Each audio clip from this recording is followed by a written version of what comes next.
ನಮಸ್ಕಾರ ಸ್ನೇಹಿತರೆ, ನಮ್ಮ ಇವತ್ತಿನ ಮೂವಿ ರೇಡ್ 2. ಇದರ IMDb ರೇಟಿಂಗ್ 7.7 ಇದೆ. ಸೊ ಮೂವಿ ತುಂಬಾ ಇಂಟ್ರೆಸ್ಟಿಂಗ್ ಆಗಿದೆ. ವಿಡಿಯೋನ ಕೊನೆವರೆಗೆ ನೋಡಿ. ಮೂವಿಯ ಓಪನಿಂಗ್ ಸೀನ್ ನಲ್ಲಿ ಸೂರ್ಯ ಉದಯಿಸುವ ಮುಂಚೆನೆ ಅಮಯ್ ಪಾಠಕ್ ತನ್ನ ಟೀಮ್ ಜೊತೆ ರೈಡ್ ಮಾಡೋ ಸೀನ್ ನಿಂದ ಶುರುವಾಗುತ್ತೆ. ಇವರ ಟಾರ್ಗೆಟ್ ರಾಜಸ್ಥಾನದ ರಾಜನಾಗಿರ್ತಾನೆ. ತನ್ನ ಅರಮನೆಯಲ್ಲಿ ಪೂಲ್ ಪಾರ್ಟಿ ಎಂಜಾಯ್ ಮಾಡ್ತಿರ್ತಾನೆ. ರಾಜನಿಗೆ ತನ್ನ ಅರಮನೆ ಮೇಲೆ ಇನ್ಕಮ್ ಟ್ಯಾಕ್ಸ್ ರೈಡ್ ಮಾಡೋಕೆ ಬಂದಿದ್ದಾರೆ ಅಂತ ಕೇಳಿ ತುಂಬಾ ಕೋಪ ಬರುತ್ತೆ.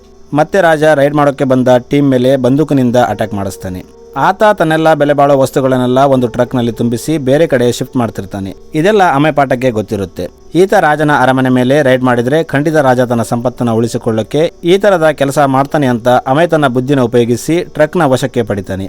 ಮತ್ತೆ ರಾಜನಿಗೆ ಈ ಕೇಸ್ನ ಇಲ್ಲೇ ಮುಚ್ಚಿ ಹಾಕ್ಬೇಕಂದ್ರೆ 2 ಕೋಟಿ ಲಂಚ ಕೊಡು ಅಂತ ಕೇಳ್ತಾನೆ.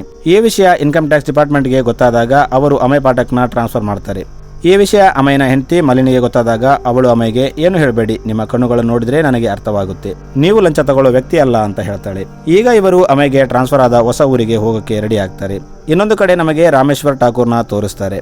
ಅಮಯ್ ರಾಮೇಶ್ವರ್ ಮನೆ ಮೇಲೆ ರೈಡ್ ಮಾಡಿ ರಾಮೇಶ್ವರ್ನ ಬ್ಲಾಕ್ ಮನಿನ ಸೀಸ್ ಮಾಡಿರ್ತಾನೆ ಮತ್ತು ಠಾಕೂರ್ಗೆ ಜೈಲ್ ಸಹ ಆಗಿರುತ್ತೆ. ಈತ ಕಳೆದ 7 ವರ್ಷಗಳಿಂದ ಜೈಲಲ್ಲಿರ್ತಾನೆ ಮತ್ತು ಬೇಲ್ಗಾಗಿ ಅಪ್ಲೈ ಮಾಡ್ತಿರ್ತಾನೆ. ಈ ಕಡೆ ಅಮಯ್ ತನ್ನ ಫ್ಯಾಮಿಲಿ ಜೊತೆ ಬೂಜ್ಗೆ ಬರ್ತಾನೆ. ಇಲ್ಲಿ ದಾರಿಯಲ್ಲಿ ಅಮಯ್ ದಾದಾಬಾಯಿ ಬ್ಯಾನರ್ ಮತ್ತು ಹೋಲ್ಡಿಂಗ್ಸ್ ನ ನೋಡ್ತಾನೆ. ದಾದಾಬಾಯಿ ಆ ಊರಿನ ಫೇಮಸ್ ಪಾಲಿಟಿಷಿಯನ್ ಆಗಿರ್ತಾನೆ. ಈತ ಬಡವರಿಗೆ ಹೆಲ್ಪ್ ಮಾಡ್ತಿರ್ತಾನೆ ಮತ್ತು ಜನರಿಗೆ ಉದ್ಯೋಗ ಕೊಡಿಸಲು ತನ್ನ ತಾಯಿ ಹೆಸರಿಗೆ ಒಂದು NGO ಸಹ ಓಪನ್ ಮಾಡಿರ್ತಾನೆ. ಏಕೆಂದರೆ ದಾದಾಬಾಯಿಗೆ ತನ್ನ ತಾಯಿ ಅಂದ್ರೆ ತುಂಬಾ ಇಷ್ಟ ಇರುತ್ತೆ. ಅದಕ್ಕೆ ಅವನು ತನ್ನ ತಾಯಿನ ದೇವರಿಗಿಂತ ದೊಡ್ಡವಳು ಅಂತಿರ್ತಾನೆ. ದಾದಾಬಾಯಿ ತುಂಬಾ ಒಳ್ಳೆ ವ್ಯಕ್ತಿ ತರ ನಡ್ಕೋತಿರ್ತಾನೆ. ಇದನ್ನೆಲ್ಲ ನೋಡಿ ಅಮಯ್ಗೆ ಅವನ ಮೇಲೆ ಡೌಟ್ ಬರುತ್ತೆ. ಏಕೆಂದರೆ ಆತ ಒಬ್ಬ ವ್ಯಕ್ತಿ ಇಷ್ಟು ಒಳ್ಳೆಯವನಾಗಿರೋಕೆ ಹೇಗೆ ಸಾಧ್ಯ ಅಂತ ಯೋಚನೆ ಮಾಡ್ತಾನೆ. ಈಗ ಅಮಯ್ ಡ್ಯೂಟಿಗೆ ಜಾಯ್ನ್ ಆಗ್ತಾನೆ. ಇಲ್ಲಿ ಆಫೀಸ್ ನಲ್ಲಿ ಅಮಯ್ ಲಂಚ ತಗೊಂಡಿದ್ದಕ್ಕೆ ಟ್ರಾನ್ಸ್ಫರ್ ಆಗಿ ಬಂದಿದ್ದಾನೆ ಅಂತ ಗೊತ್ತಿರುತ್ತೆ. ಆದ್ರೆ ಅಮಯ್ ಅದ್ಯಾವುದನ್ನ ಲೆಕ್ಕ ಮಾಡದೆ ತನ್ನ ಕೆಲಸನ ಸ್ಟಾರ್ಟ್ ಮಾಡ್ತಾನೆ. ಅಮಯ್ ದಾದಾಬಾಯಿ ವಿರುದ್ಧ ಎವಿಡೆನ್ಸ್ ಕಲೆಕ್ಟ್ ಮಾಡ್ತಾನೆ. ಆತ ತನ್ನ ಬ್ಲಾಕ್ ಮನಿನ ಎಲ್ಲಿಟ್ಟಿರ್ಬೋದು, ಬೇನಾಮಿ ಆಸ್ತಿ ಎಷ್ಟಿದೆ ಅಂತ ಲೆಕ್ಕ ಮಾಡ್ತಾನೆ. ಈಗ ದಾದಾಬಾಯಿ ಮೇಲೆ ರೈಡ್ ಮಾಡೋಕೆ ವಾರೆಂಟ್ಗಾಗಿ ಅಮಯ್ ತನ್ನ ಸೀನಿಯರ್ ಆಫೀಸರ್ಗೆ ಪರ್ಮಿಷನ್ ಕೇಳ್ತಾನೆ. ಆಗ ಆತ ದಾದಾಬಾಯಿ ವಿರುದ್ಧ ರೈಡ್ ಮಾಡಬೇಕಾದ್ರೆ ಸಾಲಿಡ್ ಎವಿಡೆನ್ಸ್ ಬೇಕು ಅಂತ ಹೇಳ್ತಾನೆ. ಆದ್ರೆ ಅಮಯ್ 32 ವಾರೆಂಟ್ ಅಪ್ಲಿಕೇಶನ್ ನ ಹಾಕಿರ್ತಾನೆ. ಇದರಿಂದ ಸೀನಿಯರ್ ಆಫೀಸರ್ಗೆ ಅಮಯ್ಗೆ ವಾರೆಂಟ್ ಇಶ್ಯೂ ಮಾಡಬೇಕಾಗುತ್ತೆ. ಈಗ ಅಮಯ್ ರೈಡ್ಗೆ ರೆಡಿ ಆಗ್ತಾನೆ. ಈಗ ಅಮಯ್ ಹೇಗೆ ದಾದಾಬಾಯಿ ವಿರುದ್ಧ ಎವಿಡೆನ್ಸ್ ಕಲೆಕ್ಟ್ ಮಾಡಿದ್ದ ಅಂತ ತೋರಿಸ್ತಾರೆ. ಅಮಯ್ಗೆ ದಾದಾಬಾಯಿ ಬೇನಾಮಿ ಆಸ್ತಿ ಬಗ್ಗೆ ಗೊತ್ತಾಗಿರುತ್ತೆ ಮತ್ತು ದಾದಾಬಾಯಿ ತನ್ನ ಬ್ಲಾಕ್ ಮನಿನ NGO ಮೂಲಕ ರನ್ ಮಾಡ್ತಿದ್ದಾನೆ ಅಂತ ಪ್ರೂಫ್ಸ್ ಇರುತ್ತೆ. ಈಗ ಅಮಯ್ ರೈಡ್ಗಾಗಿ ದಾದಾಬಾಯಿ ಮನೆಗೆ ಬರ್ತಾನೆ. ಇಲ್ಲಿ ದಾದಾಬಾಯಿ ಸ್ವಲ್ಪನೂ ಟೆನ್ಷನ್ ತಗೊಳ್ಳದೆ ನಗ್ತಾ ಇರ್ತಾನೆ. ಏಕೆಂದ್ರೆ ಅವನಿಗೆ ಅಮಯ್ಗೆ ಇಲ್ಲಿ ಏನು ಸಿಗಲ್ಲ ಅಂತ ಗ್ಯಾರಂಟಿ ಇರುತ್ತೆ. ದಾದಾಬಾಯಿ ತಾಯಿ ಕೂಡ ತನ್ನ ಮಗ ಏನು ತಪ್ಪು ಮಾಡಲ್ಲ ಅಂತ ಹೇಳ್ತಾಳೆ. ಆದ್ರೆ ಅಮಯ್ ಅದ್ಯಾವುದೇ ಲೆಕ್ಕ ಮಾಡದೆ ತನ್ನ ಕೆಲಸನ ಸ್ಟಾರ್ಟ್ ಮಾಡ್ತಾನೆ. ಇಲ್ಲಿ ಇವರು ಗಂಟೆಗಟ್ಟಲೆ ಹುಡುಕಿದರೂ ಇವರಿಗೆ ಏನು ಸಿಗಲ್ಲ. ಆಗ ಅಮಯ್ NGOಗೆ ಹೋಗಿ ಅಲ್ಲಿ ಚೆಕ್ ಮಾಡಬೇಕು ಅನ್ಕೋತಾನೆ. ಆದ್ರೆ ಅಲ್ಲಿನ ಜನ ದಾದಾಬಾಯಿ ಅಭಿಮಾನಿಗಳು ದಾದಾಬಾಯಿ ಮನೆ ಮುಂದೆ ಜಮಾ ಆಗ್ತಾರೆ. ಆಗ ದಾದಾಬಾಯಿ, ಈ ಜನನ ದಾಟ್ಕೊಂಡು ನೀವು NGOಗೆ ಹೋಗಕ್ಕಾಗಲ್ಲ, ನಾನು ನಿಮಗೆ ಹೆಲ್ಪ್ ಮಾಡ್ತೀನಿ, ನನ್ನ ಜೊತೆ ಬನ್ನಿ ಅಂತ NGOಗೆ ಕರ್ಕೊಂಡು ಹೋಗ್ತಾನೆ. ಇಲ್ಲಿ NGO ಮುಂದೆ ಒಂದು ದೊಡ್ಡ ಗಾತ್ರದ ಕೈನ ಆಕೃತಿ ಇರುತ್ತೆ. ಇಲ್ಲಿ ಅಮಯ್ ಅದು ಬಂಗಾರದಾಗಿರಬಹುದು ಅಂತ ಅದನ್ನ ಚೆಕ್ ಮಾಡಿಸ್ತಾನೆ. ಆದ್ರೆ ಆ ಮೂರ್ತಿ ತಾಮ್ರದಾಗಿರುತ್ತೆ.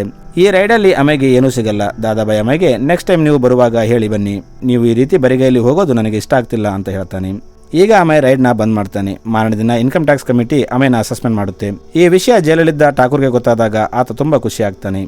ಆದ್ರೆ ಅಮಯ್ ಸುಮ್ಮನೆ ಕೂರೋ ವ್ಯಕ್ತಿ ಅಲ್ಲ ಅಂತ ಹೇಳ್ತಾನೆ. ರಾಮೇಶ್ವರ್ಗೆ ಬೇಲ್ ಕೂಡ ಸಿಕ್ಕಿರುತ್ತೆ. ಈ ಕಡೆ ಅಮಯ್ ಸಸ್ಪೆಂಡ್ ಆದ್ರೂ ದಾದಾಬಾಯಿ ವಿರುದ್ಧ ಎವಿಡೆನ್ಸ್ ಕಲೆಕ್ಟ್ ಮಾಡ್ತಿರ್ತಾನೆ. ಆಗ ಅವನಿಗೆ ಒಂದು ವಿಷಯ ನೆನಪಾಗುತ್ತೆ. ಅದೇನೆಂದರೆ ಜನ ದಾದಾಬಾಯಿ ಮನೆ ಮುಂದೆ ಪ್ರೊಟೆಸ್ಟ್ ಮಾಡ್ತಿದ್ದಾಗ ಒಬ್ಬ ವಯಸ್ಸಾದ ವ್ಯಕ್ತಿ ಅಮಯ್ ಜೇಬಲ್ಲಿ ಒಂದು ಚೀಟಿನ ಹಾಕಿರ್ತಾನೆ. ಅಮಯ್ ಅದನ್ನು ತೆಗೆದು ನೋಡಿದಾಗ ಅದರಲ್ಲಿ ನೇಹಾ ಠಾಕೂರ್ ಅಂತ ಬರೆದಿರುತ್ತೆ. ಈಗ ಅಮಯ್ ನೇಹಾ ಠಾಕೂರ್ ಬಗ್ಗೆ ಎನ್ಕ್ವೈರಿ ಮಾಡೋಕೆ ಸ್ಟಾರ್ಟ್ ಮಾಡ್ತಾನೆ. ಆಕ್ಚುಲಿ ನೇಹಾ ಒಬ್ಬ ರೈಲ್ವೆ ಎಂಪ್ಲಾಯ್ ಆಗಿರ್ತಾಳೆ ಮತ್ತು ದಾದಾಬಾಯಿ ಎಕ್ಸ್ ಗರ್ಲ್ ಫ್ರೆಂಡ್ ಆಗಿರ್ತಾಳೆ. ಆದ್ರೆ ಈಗ ಆಕೆ ಈ ಲೋಕದಲ್ಲಿ ಇರಲ್ಲ, ಏಕೆಂದರೆ ಒಂದು ದುರ್ಘಟನೆಯಲ್ಲಿ ಆಕೆ ಸತ್ತೋಗಿರ್ತಾಳೆ. ಈಗ ಅಮಯ್ಗೆ ನೇಹಾ ಬಗ್ಗೆ ಗೊತ್ತಾದಾಗ ಆತ ದಾದಾಬಾಯಿ ಅವರ ಜೊತೆ ಏನು ಮಾಡ್ತಿದ್ದ ಅಂತ ಹುಡುಕ್ತಾನೆ. ಆಗ ಅಮಯ್ಗೆ ಒಂದು ಶಾಕಿಂಗ್ ಫ್ಯಾಕ್ಟ್ ಗೊತ್ತಾಗುತ್ತೆ. ಆಕ್ಚುಲಿ ದಾದಾಬಾಯಿ ನೇಹಾ ಅಂತ ಹೆಣ್ಣು ಮಕ್ಕಳಿಗೆ ಕೆಲಸ ಕೊಡಿಸೋ ನೆಪದಲ್ಲಿ ಅವರನ್ನ ಶಾರೀರಿಕವಾಗಿ ಯೂಸ್ ಮಾಡ್ತಿರ್ತಾನೆ ಮತ್ತು ಅವರ ಭೂಮಿಗಳನ್ನ ಕಡಿಮೆ ರೇಟ್ಗೆ ಕೊಂಡ್ಕೊತಿರ್ತಾನೆ. ಇದೆಲ್ಲ ಗೊತ್ತಾದಾಗ ಅಮಯ್ ಒಬ್ಬ ವಕೀಲ್ ಹೆಲ್ಪ್ ನಿಂದ ದಾದಾಬಾಯಿ ವಿರುದ್ಧ PIL ಫೈಲ್ ಮಾಡಿಸ್ತಾನೆ. ಇದು ದಾದಾಬಾಯಿಗೆ ಗೊತ್ತಾದಾಗ ಆತ ಶಾಕ್ ಆಗ್ತಾನೆ. ಏಕೆಂದ್ರೆ ಇಲ್ಲಿವರೆಗೂ ಯಾರು ದಾದಾಬಾಯಿ ವಿರುದ್ಧ ಕೇಸ್ ಹಾಕಿರಲ್ಲ. ಇನ್ನೊಂದು ಕಡೆ ಇನ್ಕಮ್ ಟ್ಯಾಕ್ಸ್ ಆಫೀಸ್ ನಲ್ಲಿ ಲಲ್ಲನ್ ಸುಧೀರ್ ಎಂಬ ಹೊಸ ಆಫೀಸರ್ ಬರ್ತಾನೆ. ಈತ ಒಂದು ಕಡೆ ರೈಡ್ ಮಾಡ್ತಾನೆ. ಇಲ್ಲಿ ಇವನಿಗೆ 20 ಕೋಟಿ ಬ್ಲಾಕ್ ಮನಿ ಸಿಗುತ್ತೆ. ಆಕ್ಚುಲಿ ಅದು ದಾದಾಬಾಯಿ ಕಡೆಯ ಮಂತ್ರಿಯ ಮನೆ ಆಗಿರುತ್ತೆ.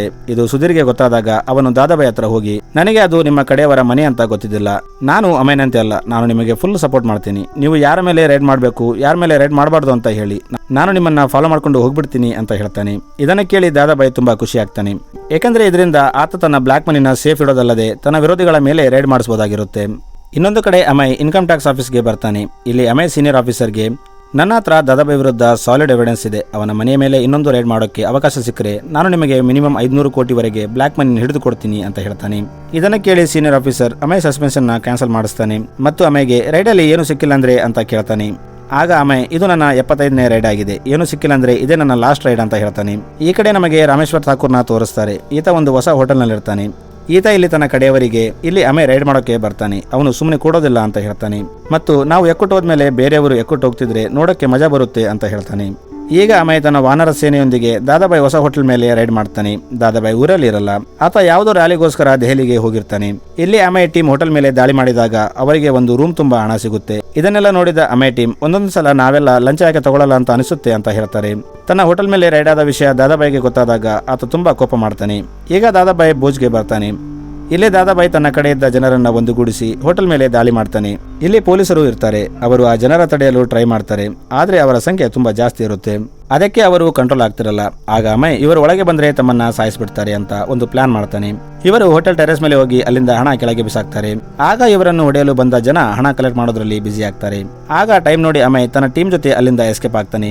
ಇವರು ಅಲ್ಲಿಂದ NGO ಹತ್ರ ಬರ್ತಾರೆ. ಇಲ್ಲಿ ಬಂಗಾರದಿಂದ ತುಂಬಿದ ಕೈಯನ್ನ ಸಹ ತಗೊಂಡೋಗ್ತಾರೆ.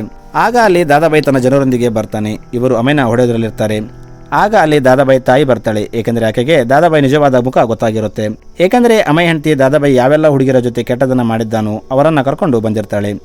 ಈ ಜನರ ಮುಂದೆ ದಾದಾಬಾಯಿ ನಿಜವಾದ ಮುಖ ಹೊರಗೆ ಬರುತ್ತೆ. ಆಗ ಜನ ಆಕ್ರೋಶದಿಂದ ದಾದಾಬಾಯಿನ ಹೊಡೆಯೋಕೆ ಹೋಗ್ತಿರ್ತಾರೆ. ಆಗ ಅಮಯ್ ಅವರನ್ನ ತಡೆದು ಕಾನೂನು ಕೈಗೆ ತಗೊಳ್ಳೋದು ಒಳ್ಳೆದಲ್ಲ, ಇವನಿಗೆ ಕಾನೂನೇ ಶಿಕ್ಷೆ ಕೊಡುತ್ತೆ ಅಂತ ಹೇಳ್ತಾನೆ. ಈಗ ಪೊಲೀಸರು ದಾದಾಬಾಯಿನ ಅರೆಸ್ಟ್ ಮಾಡ್ತಾರೆ. ದಾದಾಬಾಯಿಗೆ ಜೈಲಾಗುತ್ತೆ. ಇಲ್ಲಿ ಜೈಲಲ್ಲಿ ದಾದಾಬಾಯಿಗೆ ರಾಮೇಶ್ವರ್ ಸಿಗ್ತಾನೆ, ಏಕೆಂದ್ರೆ ರಾಮೇಶ್ವರ್ ಪರೋಲ್ ಟೈಮ್ ಮುಗ್ದಿರುತ್ತೆ. ಇಲ್ಲಿ ದಾದಾಬಾಯಿ ಮತ್ತು ರಾಮೇಶ್ವರ್ ಅಮಯ್ ವಿರುದ್ಧ ಸೇಡ್ ತೀರ್ಸ್ಕೋಬೇಕಂತ ಮಾತಾಡ್ತಿರ್ತಾರೆ. ಇಲ್ಲಿಗೆ ಮೂವಿ ಎಂಡ್ ಆಗುತ್ತೆ.